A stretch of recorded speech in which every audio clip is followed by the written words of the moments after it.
Welcome back, everyone. We are now on week 3 of the Blooming Womb. I hope that this content has been interesting to you. We're going to pull this down a little bit. Let's go down a little bit further. I hope that this content has been pretty interesting. I have enjoyed reading it to you and kind of sharing my heart. Let's continue on. There is more to this story. We have a few verses left, and then I'm going to go into some notes next week. Okay, it goes like this. The next part of this says, God will restore. You unhappy one, storm-tossed and troubled, I am ready to rebuild you with precious stones. Imagine yourself, I told the ladies, imagine yourself as a delicate rose. Imagine yourself as a delicate rose. This heart that we're carrying inside here, it's a temple. We are stewards of this body. And how we steward it affects our everyday life, how we see life, the level of energy we have to give to life, the level we have to give to other people, how we're taking care of our internal body affects so much. And for years, it doesn't seem like you have to really do much for it to work. And as you get older, you realize you have to do more for it to continue to work. And at least that's what I'm finding out. So, imagine yourself.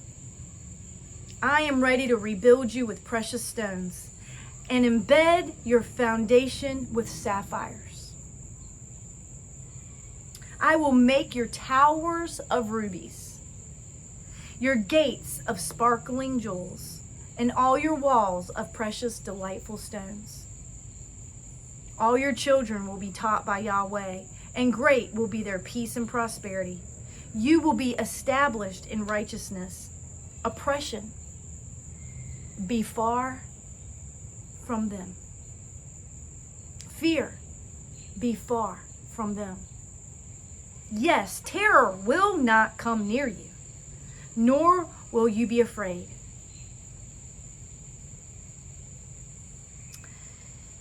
There's a few footnotes here, and it says the sapphire stone was the second stone of the high priest's breastplate and had engraved upon it the name Simeon, he who hears.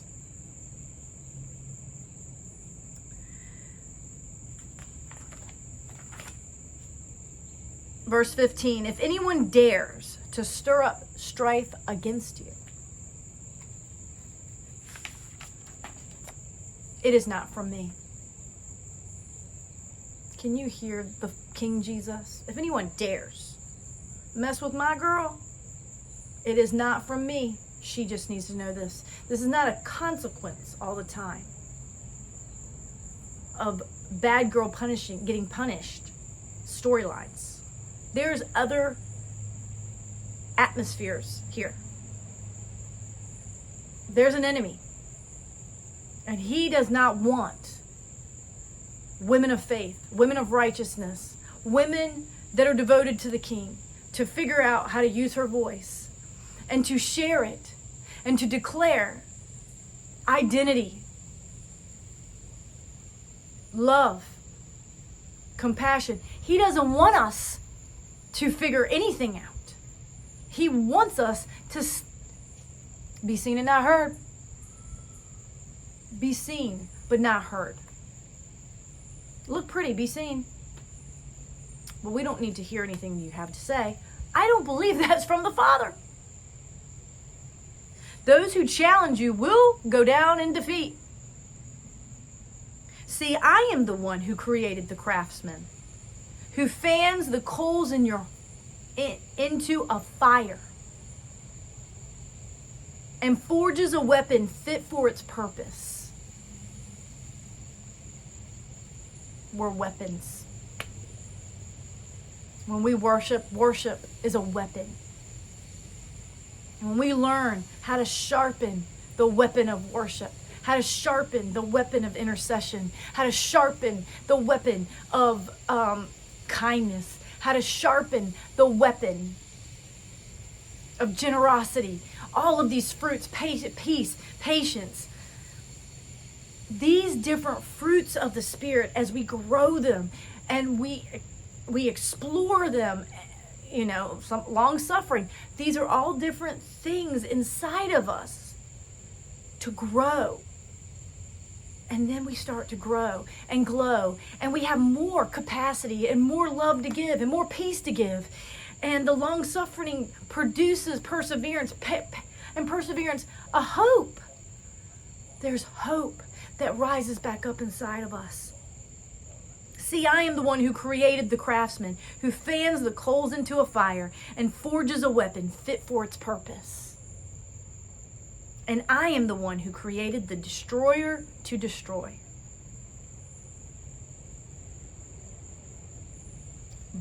Verse 17. But I promise you, no weapon meant to hurt you will succeed. And you will refute every accusing word spoken against you. This promise is the inheritance of Yahweh's servants, and their vindication is from me, says Yahweh. It says here, we learn about the servant of the Lord Jesus Christ, his humiliation, his death, and the glory that followed. Here we find the servant has become many servants, plural, a corporate body of believers. The son has become sons. From this point on, Isaiah's focus finds its fulfillment in the corporate church and the glorious bride of Jesus. The next chapter says the invitation to an abundant life. Y'all, as I was speaking to these women, I said, I want you to remember this. What we worship, we become intimate with. What we worship. There's idol worship still happening. When we get consumed by things and we lose our focus and we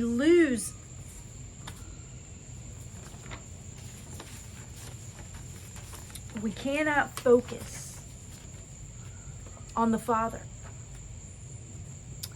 And I was pondering this. And as I was pondering this, I was taking a walk. And I wrote this down. I was walking the other day, and my neighbor's son was focused on catching a lightning bug. While I was trying to get his attention, that got me thinking. What we focus on has our attention. And deafness can happen because our eyes are focused on other things. I kept saying, Coleman, Coleman. He was trying to chase the lightning bug. His eyes were on something else. And he couldn't hear me. Sons and daughters, where is your focus? So many of us are being diagnosed as adults with adult ADHD. Focus. Our attention is being so broken up that we cannot stay focused. The more we are on social media, I'm speaking to myself, the more we are on these devices, the more broken our focus is, the more short spans of focus we have. And it's affecting our time with Him because our mind keeps wanting to do other things. And it's a muscle to practice and to learn how to capture, to settle your mind enough to be able to hear from your heart. Because when the heart speaks, wisdom comes forth. Wisdom. How many times does that happen in our lives that we get so focused on our kids, marriages, church events, our parents, health concerns, that we can no longer hear the Father's voice clearly? He is longing for time with us. He has so much to reveal to you, and He delights in you choosing to spend time with Him. Choosing in gives the Father a grin. So now I want to pass this suggestion on to you. I had a sheet, and if you're interested in one of those, let me know, because we can put it in a PDF and send it to you. And the question on the sheet that looks like a rose is, what is your womb telling you? What is your womb telling you? What we worship, we become intimate with. I know in the beginning, I had worship music playing all the time in the house, just all day. And I said, there was no time for the enemy to get into my thought life, because worship was inundating it. I was waking up. He was singing songs over me. I woke up with a song every day. Every day there were songs singing over me. He had captured my attention. The Spirit took over. And then it kind of dissipates some, and life starts to happen. And I have to remember, whose strength am I trying to live out of? Spirit or flesh? And flesh runs out, y'all. Flesh runs out. I thought it was me. Hey, I'm Wonder Woman. I have figured it out. He gave me supernatural strength. I can run ahead of everyone. And I don't need to know a lot. I just have to keep going. And then things got harder. And things got more physically challenging. And I had to start slowing down more and slowing down more and letting go of things and letting go of things and letting go of things. And it was hard. That's hard when you prided yourself on your high performing capacity. And then being single and carrying more responsibilities decreased my capacity and started affecting my gut. And my gut health started affecting my throat. And my throat started affecting my singing. And it just spilled over into many things until next thing you know, there's a tumor. We cannot take these things lightly, folks. It is serious. I don't believe it was a consequence. I think it's a circumstance of life and compounding things that I'm just now learning how to control, how to manage those so they don't control me. I don't want to be controlled by a pill.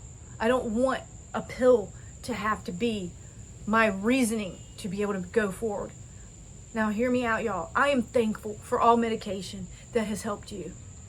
But I knew mine was spiritual and emotional. And not something that I needed a pill for. But a pill would have taken the pain away for the moment. And I said no. She's going cold turkey, folks. She's going to figure out exactly how this grief thing works. Because if I can see how the enemy works, and I can feel it, then I can understand more. I can witness, be a first-hand account of how the enemy comes as an accuser to come at you about identity and worth and shame. And he uses all these little darts that start to feel heavier and nail them to you and make you believe that that's who you are. And he's a liar, and he has tried to lie to me, and it hurt, y'all. It stung deep. But I knew it wasn't the Father's voice. And I kept coming back to the table. And I kept getting my word out. And I kept getting my journal out until he gave me answers. And I'm here to tell you that he did. He answered me. He answered a woman's cry. And this goes back to the Old Testament. He cares about the cries of our children. He cares about our cries. And we just have to invite him in to our circumstances in the moment and stop and take a breath, put our hand on our heart and say, what's going on inside? Help me to get back in line with you. The world is always trying to push us off track, get us off the road, get us off. And looping into something else where there's no peace and there's no resolve and there's no joy and there's definitely not grace. So stay tuned for week 4. Last one, we have finished the chapter. but there's some things that I wrote down that I want to express. And I hope you can hear the passion in my voice that is in awe of what a woman is capable of when she believed she could, and so she did. What are the 50, the 40s, the 50s, the 60s, the 70s, the 80s? If she believed she could, what would she do with her final days? This is what I'm speaking on. I really want to hammer down, because the younger ones, they're taking care of their children. They're raising the next generation. But if you have done that portion of your story, then you have you have amount of time. You have time given back to you in this season of life. And I'm asking you to hand that over to the Father and ask him, what do you see with the rest of my life? Because he has it to give you. There are inventions inside you. There are books. There is resources. I have no idea the business ideas, the business ventures, the partnerships, the service, volunteering, getting on boards, starting your own board, retiring and finding another opportunity. We're going to talk next week about retirement a little bit. It's not retirement. It's refirement. We're refiring. We're not retiring. These older people who are getting into their transitional years and they're like 2 years out, you're not retiring. You're refiring. Let's start to reframe some things and how we see our future days. It is not just to sit back on the couch and relax. There's a new season, and he's building it inside of you. Rubies, sapphires, foundations.